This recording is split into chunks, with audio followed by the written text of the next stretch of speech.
Hi there, welcome to Still Learning, the space where we celebrate growth in all its messy, beautiful, and raw forms.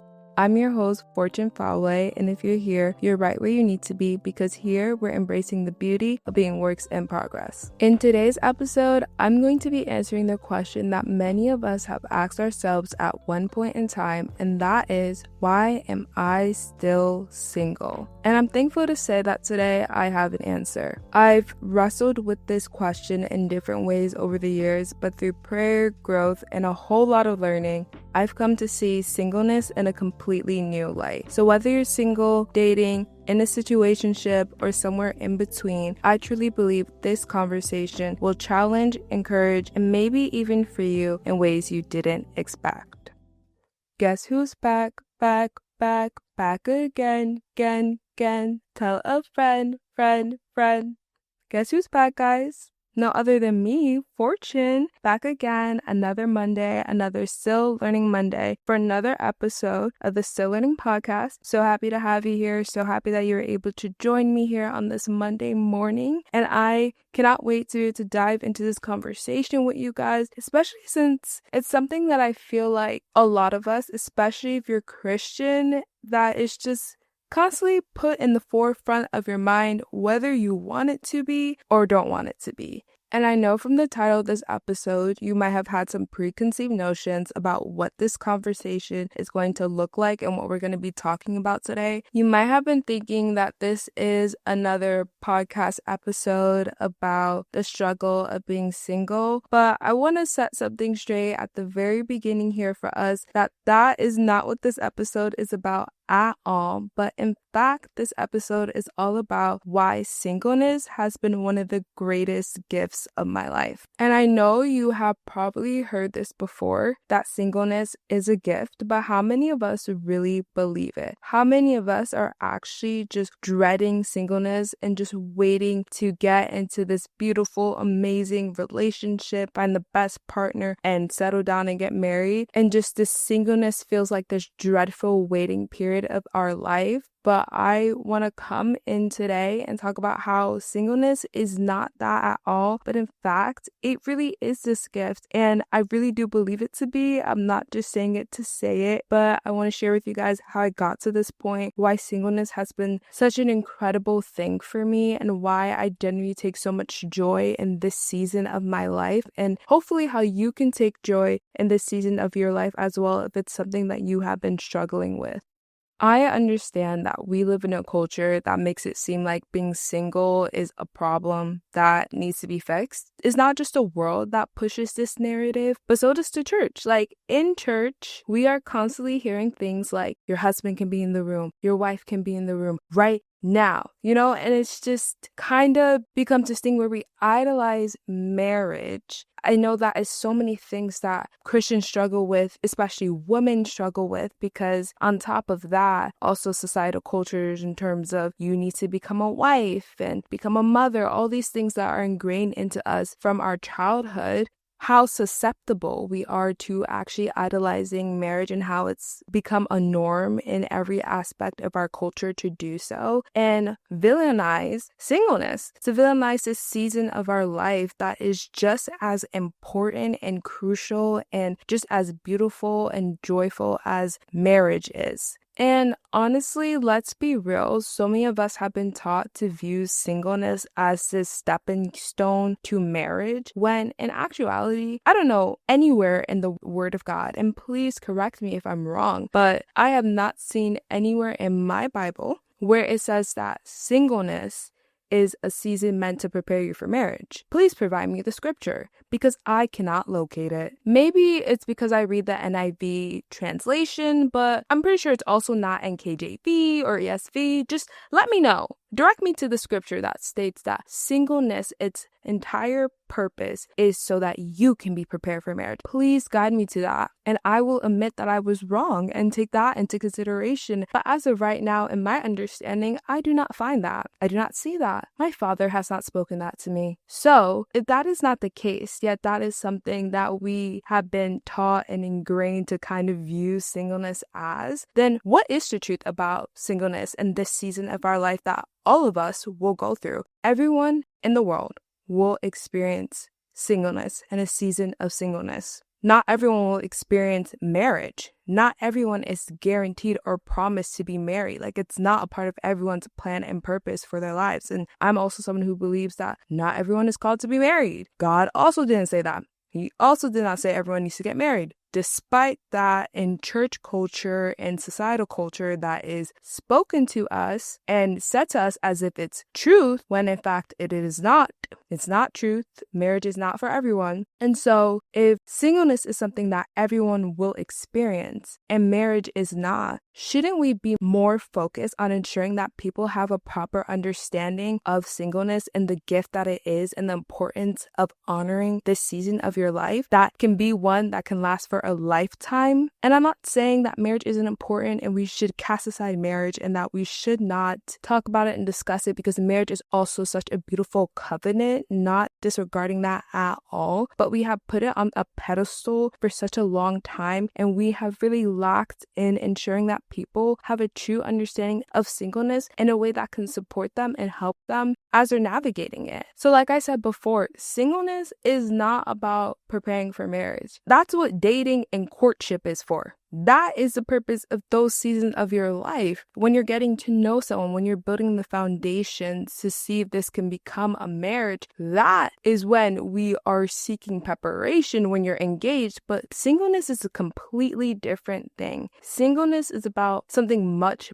bigger. It's about being in full, undivided relationship with God. And Paul lets us know this in the letters, right? Paul was the number one proponent for be single, stay single forever. Like, Paul genuinely was like, I think it's better to be single than to be married. He makes that very clear. But he also lets us understand the true meaning and purpose of singleness, which is undivided relationship with God. Singleness is not about you finding a partner. It's about you being in a relationship with the Lord. It's about becoming the person He created you to be without the distractions or expectations that comes with being in a relationship. And let me tell you, embracing that truth has been one of the most freeing and beautiful things in my life, and why I'm able to view singleness with such a just sense of hope, joy, and gratitude. For so long, we've been taught to see singleness as just a waiting room for marriage, but 1 Corinthians 7 verse 7 literally calls it a gift. As I've been stating from the very beginning, this is a gift, yet so many of us treat it like the gift that you re-gift. Like, you know that when someone gives you a gift and like when you see them, you receive it, you don't want to seem ungrateful, so you're like, oh my gosh, it's so cute. Like, it's this really ugly handmade sweater they made, but you're like, oh my gosh, it's just so cute, I love it. And then you literally rewrap it and re-gift it to someone else. Yeah, so many of us treat this gift of singleness that God gives us, because this isn't just a gift given to us by man or by the world. This is a gift given to us by God, and God is a good father, and He only knows how to give good things. So not only is singleness a gift and a gift given to us by our Father, but it's a good gift. But how many of us are treating it as such? We have been conditioned to believe it's a burden, but if we really truly understood what a gift singleness is, we wouldn't waste time constantly looking ahead. We wouldn't try to rush out of this season of our life and try to figure out what's next, because the truth is singleness has been a season for me where I have been able to heal, to unlearn certain mindsets, to overcome insecurities, to deepen my relationship with God, and to truly become whole in Him. And I don't think I would be able to step into a relationship the way God designed it to if I was not in this season of singleness that I'm currently in. I look at the ways that I've grown, the restoration I've experienced, and the lies that I have casted aside, and the deeper level of grace, patience, and self-awareness I've developed. And I realized that none of this would have been possible if I had been so focused on finding quote unquote the one or my husband. Genuinely, none of that would have been possible. This level of growth that I have in the person that I'm becoming, I wouldn't have the space, I wouldn't have the time to dedicate to it the way that I should if I wasn't single. And to be clear, before I dive even further into this conversation with you guys today, I do want to make something clear that I love being single, but that doesn't mean I don't love, and desire one day to be married. Two things can be true at the same time. And genuinely, what I'm trying to say and conveyed today in this conversation is the ability to appreciate every single season you're in, and you can find joy and peace and love in singleness just as much as you would in your season of marriage. Listen, I am the first one to say that I am a hopeful romantic. And yes, I said hopeful, not hopeless. One of my friends taught me that, and I'm so grateful for her for saying that to me, because I have held on to it till this day, because I am hopeful about love, not hopeless. So therefore, I'm a hopeful romantic. So that is genuinely who I am. Like, I love guys. Ask anyone in my life and they will be the first to tell you I'm the person who gets giddy over romance books, movies, and real life love stories. I just love. And yes, I do desire to be in a beautiful, loving, God-honoring relationship someday. But I think the reason why I've always been able to take so much joy in being single despite my ginormous heart for love is the fact that it's never been my focus. And me coming to that understanding honestly just came from me reflecting on myself and how I have navigated crushes and liking people and just romantic interest over the years. When I was younger, I was definitely boy crazy. Without a doubt, I was boy crazy. I was obsessed with love and happily ever after. And I completely blamed that on Disney Channel and Disney princess movies, because I was just so obsessed with the idea of this fairy tale love story. And I was just boy crazy. I had crushes all the time. Like, you can literally pick up my pencil that I dropped and I was in love with you. I thought you were the love of my life, okay? But as I look back on that time of my life, I realized that that was very surface level in terms of my understanding of what I was actually doing in those moments and what I was saying and conveying. And of course, I didn't have the language or understanding of those things then, but now I do as I've gotten older and experienced more in life. And I realized that a lot of the people who I had crushes on or I was drawn to were people I knew nothing would ever happen with. You know, at the time, I didn't understand why, but now I see that deep down, I wasn't truly ready for the level of intimacy, vulnerability, and commitment that a relationship requires. And of course, I'm not just referring to my middle school, elementary self. I'm also referring to my high school self and honestly, my very early days of college self, my freshman and sophomore year. And I think that coming to that realization is something that a lot of us have to sit with. You know, we think we want a relationship, but do we actually understand what we're asking for? So often we romanticize relationships, and that was what I was caught up doing. Again, I love love. I love the movies, the rom-coms, all of it. So it is so easy for me to romanticize things. I'm a firm believer of romanticizing your life, but there definitely is a line here. And we can find ourselves not even truly liking a person, but the idea of them. I know that I fell into that a couple times. And we don't fully grasp the reality of what love requires. We love the thought of being pursued or having someone to call your own or being loved deeply, having attention, but are we truly prepared for the weight of what love demands? Because love is not just about receiving.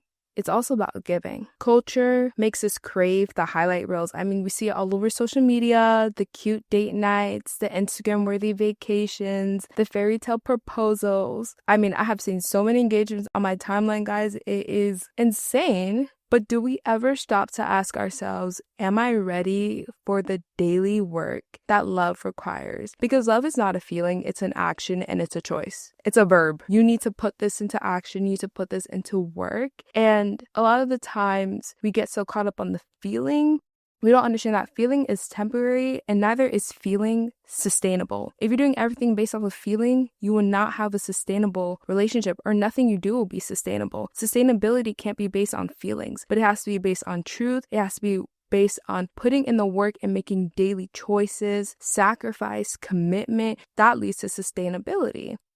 It's waking up every day and choosing someone, even when the feelings aren't as intense as they may have been in the beginning. Scientifically, actually, when you get in a relationship with someone, there's a lot of dopamine that's released in your brain. And some of us coined this as the honeymoon phase, the first 3 months, but it actually lasts for a year. Basically, you have had these rose-colored glasses covering you for the last year because of the amount of dopamine that's being released. And it isn't until after a year that it comes off. So how you feel and how you navigate in that relationship is going to experience periods of change, and you're going to go through highs and you're going to go through lows. And not everything's going to be as intense and whirlwind romance as it was in the beginning, or it may not be that all the time. You can still have those moments, right? But it's about having patience in moments of frustration, grace in moments of imperfection, and forgiveness in moments of offense. It's laying down pride, listening when you would rather be right, and extending the same kind of selfless, sacrificial love that Christ shows us daily to another person. And when I really started to think about all of that and really hold that to be true and have a proper understanding of it, I had to ask myself, am I truly ready for what I'm asking for? Now, fun fact, and this might come as a shock to some of you, but I have never been in a romantic relationship. I never been on a date, never had a boyfriend, and I genuinely have no shame about that. Like,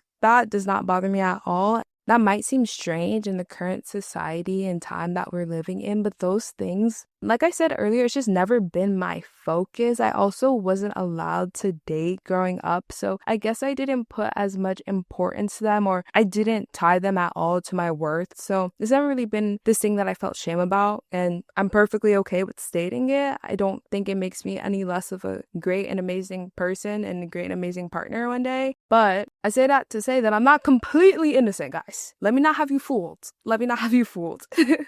I have, and this is something that I'm not as proud to say, have entertained situationships, and those were eye-opening, to say the least. They were definitely experiences in my life that could have been avoided, but God works everything out for our good. And those situationships, despite what occurred within them, they have taught me so much about myself, my standards, and what I truly want in a partner, and also like how God has called me to be in a relationship and be pursued. Like, it also just led me closer to truth and seeking how God has designed this to be, and not relying or looking to the world, but looking to His word. And so I am grateful for that. And in my last situationship in particular, exposed a lot of things about myself that I didn't even realize I had. For example, I had a scarcity mindset when it comes to men.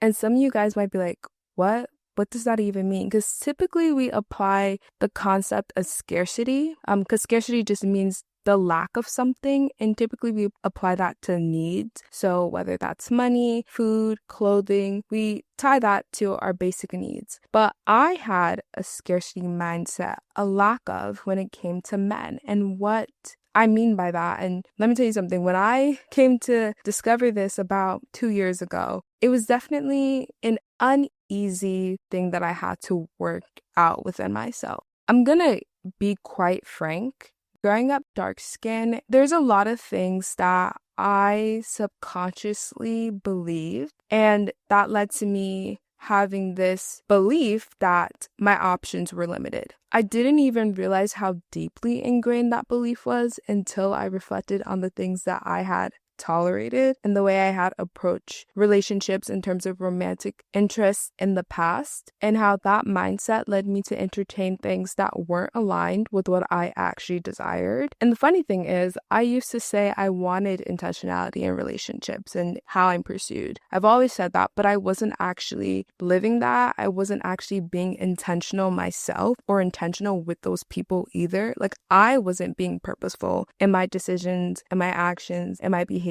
So in turn, I was also receiving unintentional and purposeless behavior from others. I wasn't setting boundaries. I wasn't honoring my own standards. And again, coming to this realization, guys, led me to be bawling. I was literally bawling tears, full on sob session with God. Because it was heartbreaking to realize that this is something that I didn't even know that I had been holding on to. And it was impacting my ability to see my self-worth and how God has called me to live. Like, it was just hard having to realize that I was holding on to something and living out a belief that was detrimental to me and wasn't true. That was a lie. And it's really hard to have to reconcile with the fact that you have allowed a lie to have such an impact in your life. It really is hard to reconcile that. So it's definitely something I had to work through, through prayer, reflection, being with the Lord. And I was able to do that because I was single, right? I'm so glad that I came to this realization single and not in a relationship. And in this, I had to ask myself, am I truly seeking a relationship that honors God, or am I just entertaining people to fill a space? And I was asking myself the really difficult and hard questions. It is not fun doing self-work. I'm going to say that right then and there. And I do get it. Sometimes ignorance is bliss. Sometimes it's nice to not be as self-aware. It feels like it, but I genuinely understand that the work that I'm doing and that the hard conversations that I'm having with myself and the hard work I'm doing in myself, and again, the renewing of my mind and transformation of my heart that the Lord is doing within me is for good. So I'm willing to go through it, even if it doesn't feel good in the moment. I know it is good. So in all of that, I had to come to face this reality that sometimes you don't actually like who someone is. You just like the idea of them. I had to wrestle with that. I had to sit with the fact that in the past, I wasn't always in like with someone. I was in like with the version of them I had created in my head. I saw their potential. I saw who they could be, but I wasn't seeing them for who they actually were in real time. You have to choose to believe them, not the version of them that you want them to be, not the potential we hope they will grow into, but who they are right now. And that's not to say people can't change and evolve and grow, but you're not going to cause them to do that. God changed me because I made the choice to allow him to change me. Like, you do not have the capability to force someone to change who they are. That has to come from their internal decision that they make in their relationship with God. And so that's where wisdom and discernment have to come into play, because we have to ask ourselves, is this just an area of growth, or is this a character issue? Is this a one-time mistake, or is this a pattern? Is this someone who genuinely wants to grow, or do they say the right things while continuing the same behavior? And that's where my relationship with Christ has given me so much clarity, because in my flesh, I could justify so much. I am a benefit of the doubt down kind of gal. And I'm not saying you shouldn't give people the benefit of doubt. You shouldn't empathize. You shouldn't show compassion. You should. But I really lacked the understanding that you can be gracious and have empathy and compassion to people and understanding where they're at, while also still having your own standards, upholding your boundaries, and understanding your level of self-worth and what you do and do not deserve. You don't have to receive everything people give you. You don't have to receive every relationship, every opportunity. You do have a choice in this. And maybe it's because of my past people pleaser self. So there's a lot of things I had to unlearn and work through, guys, because it all was intertwined and it all affected me in this area of my life. But I'm going to keep saying it. All of this I got to learn, work out, grow, and have the Lord really renew and transform my mind in this area through being single. I am telling you guys, some days I just sit back, I think about this, and I'm like, God, thank you for looking out for me, for wiping away my tears when I was crying over that boy, because I genuinely did not understand that you were really protecting me and that I should have not been in a relationship in any of those times in my life where I was really struggling with things like my self-worth and upholding boundaries, and didn't have the understanding of how God has called me to be in a relationship in that way with another partner, with another person. Like, I'm just grateful. Thank you, because I'm grateful that you don't always give me what I want. I'm grateful that you actually say no. Because it wasn't like I didn't go to God at times with people in mind, with a guy in mind, right? I would. And he would tell me no. And I would sometimes not listen, but he would be right there with me and comfort me. But again, I'm just so grateful that he didn't give me what I want, that he said no because he knew far better than I did. And in being single and growing deeper in my relationship with the Lord, because again, singleness is the season of just undivided relationship with God. It has allowed me to not only be shown God's deep, everlasting love for me, but also allow him to define it for me and allow me to receive it and also start being able to give it to others. His love is one that mirrors Christ's love, and it's so much more about feelings. It's about character. It's about integrity, consistency, faithfulness, and the willingness to grow, not just for me, but for God. I genuinely do desire to be with someone who wants to become better and be the best version of themselves because of their love for Christ, and someone who is rooted in the Lord, whose heart is surrendered to him. That's the kind of person I want to be with. And I think that's why I've had such peace in my singleness, because I would rather be single in alignment with God than in a relationship that is outside of his will for me. I've come to understand that a good, loving, God-fearing partner isn't just something that I desire for myself. God desires it for me. Like, he wants this for me. And the right person won't have to be convinced of that either, but they will already have the character and the capacity to do so because their heart is in the Lord. Like, I have surrendered my heart to God because, listen, guys, I'm no longer trusting myself. My dating life should never have been in my hands, but it's in the Lord's hands, and I want to be with someone who their dating life, their love life is also in God's hands. Like, we are just fully trusting the Lord in that. And singleness is just a part of embracing that, right? It's a gift that keeps on giving, not a burden, because this season has given me so much clarity, wisdom, and a relationship with God that is always going to be consistently growing, whether I'm in a relationship or not. But in this specific period of my life where I'm single, it isn't clouded by distractions. And one day, when God brings that right person into my life, I want to be able to recognize them, not because they fit this romanticized version I've created in my head, but because their character aligns with the kind of love God has called us to be, because they remind me of my Father. Like, I am in a relationship with God and I know him so deeply. I know his thoughts, I know his ways, I know his character, and I want that to be mirrored in my partner. And I also want to mirror that to my partner. I can't do that if I'm outside of relationship with the Lord. And until then, I am whole in Christ. Listen, I have never been one who thought that they need a man to complete them. And maybe it's also just how I was raised and how my parents raised me and my sisters, especially how my father was in me and my sister's life. He was an incredible father, but he raised us to be independent. Like, he never raised us with this idea that you need a man to complete you. But both my parents really instilled within me and my sisters that another person doesn't make you whole. Christ makes you whole. So I have full understanding that I'm whole in Christ. I lack nothing. Literally, Psalm 23 says, "The Lord is my shepherd. I lack nothing." So in my singleness, I lack nothing. I don't lack anything because God is my shepherd. That truth has not changed, whether I'm in a relationship or whether not I'm in a relationship, whether I'm married, not married, whatever the case may be. I, right now, in this moment, lack nothing and will continue to lack nothing as long as the Lord is my shepherd. So I'm not waiting to be completed by someone else because Jesus has already made me whole. And if I ever start doubting that, if I ever feel discouraged, I remind myself of this: God will not withhold any good thing from me. If he hasn't sent it yet, it's because it's either not good for me or I'm not ready for it. Either way, I trust him. Either way, I am exactly where I'm meant to be. And I don't want to move if he's not moving.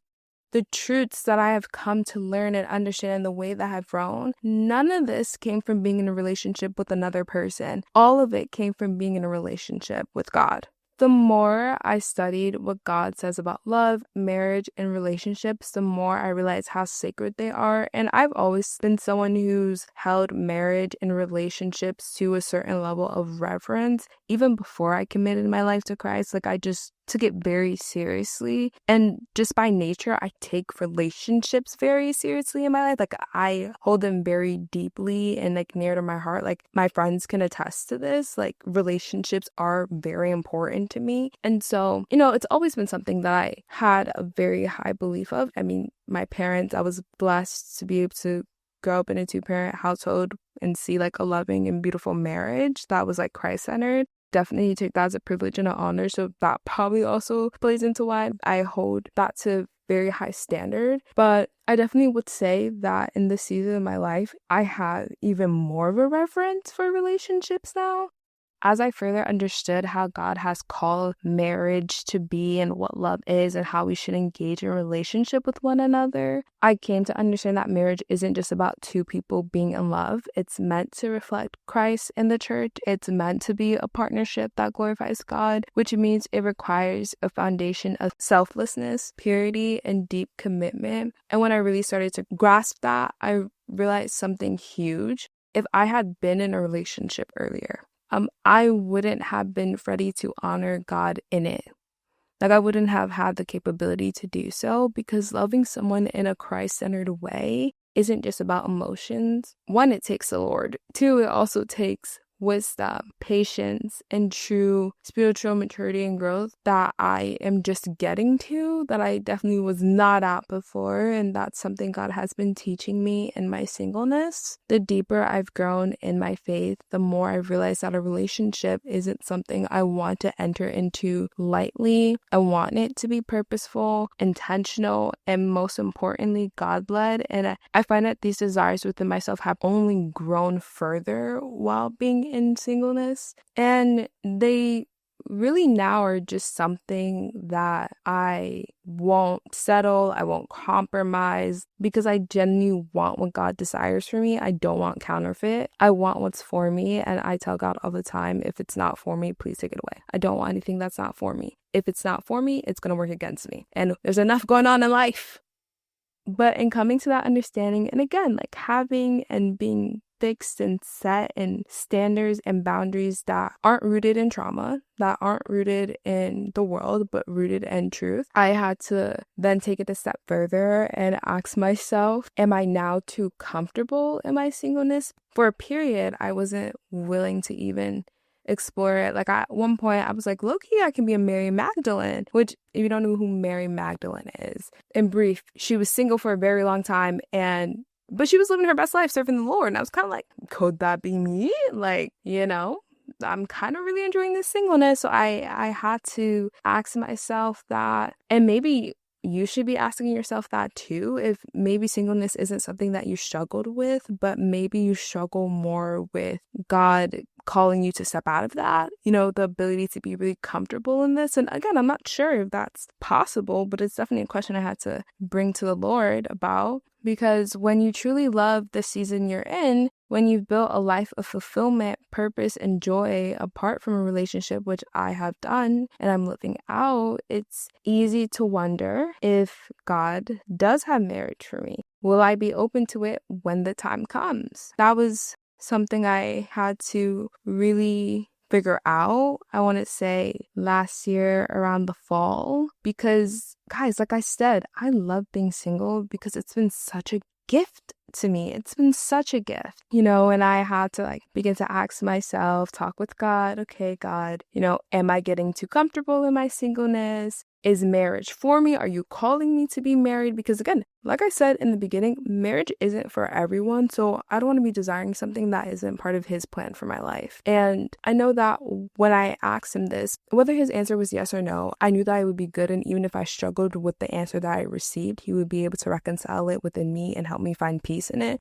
So don't be afraid to ask the hard questions, especially when it comes to this area of your life, because it can be hard. It can be hard, but it's definitely beneficial. Through prayer, I realized that being a wife one day is part of God's plan for me. And I would say that knowing that didn't change how I felt about my season of singleness right now.